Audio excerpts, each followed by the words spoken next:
Good evening, my True Clues aficionados. I'm coming at you again with tonight's story about Colorado true crime. And this story is quite old. It is a true story. I don't know why I say story. This case is quite old, but nonetheless, I remember it happening.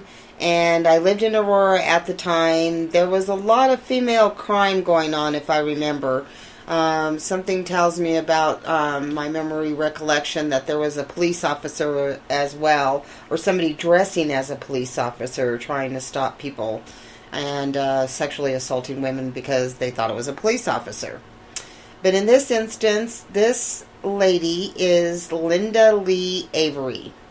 On July 6, 1987, Lynda Avery's body was found in the basement of the house in which she was living. The cause of death was serious. She had been recently divorced and was rebuilding her life, and she was on her way to live in a new state. In the meantime, she was staying with her sister and brother-in-law, who recently moved to Aurora from Washington, and were planning to sell the home. Lynda was living alone at the time of the homicide and was dating an individual they call Steve. No witnesses were ever found who could put Lynda in any particular individual that night. Definitely sounds like a psychopathic narcissist. In her free time, she was a freelance fashion designer, designing clothes under the name of Francesca. Every time her parents pick up a paper and read something about something happening, they think, oh my goodness, could that be the person that hurt their daughter? They've been in pain ever since then. The sister says she can close her eyes and still see him assaulting and stabbing the poor sister to death. And she had recently divorced, as I said. She worked also as a personal assistant at AMI St. Luke's Hospital and had just been elected the vice president of the hospital's auxiliary. She also worked in a program for youth with addiction and psychiatric problems. And another thing is that she used to like to frequent bars in the area and a few other places in her free time to be around people and to have fun. This whole scenario just opens the door to so many individuals or so many opportunities for a narcissistic, psychopathic individual to attack her. And at the time, DNA wasn't great. It still was in the process. And there wasn't really cell phones. People still were, doing everything the old way then.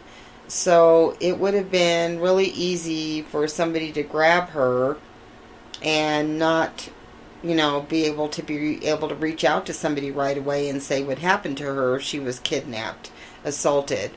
Obviously, something bad happened because this took place in 1987, and I believe she was 25 years old at the time.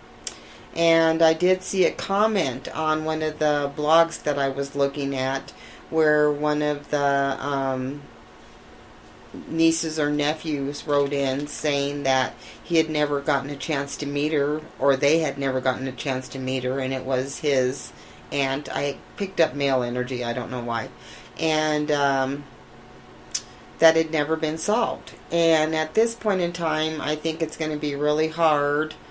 This narcissistic, psychopathic individual probably did cover his steps to a certain extent, plus all the time that has gone by.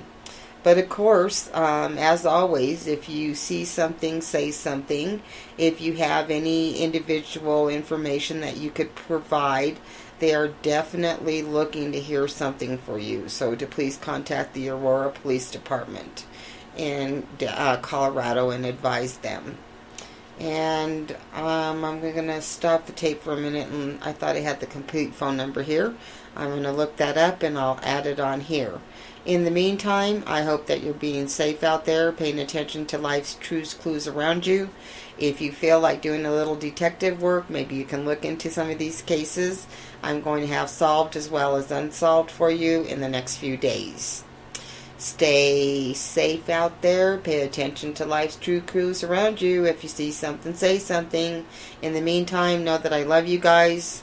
Take care, and we're heading towards the New Year's here.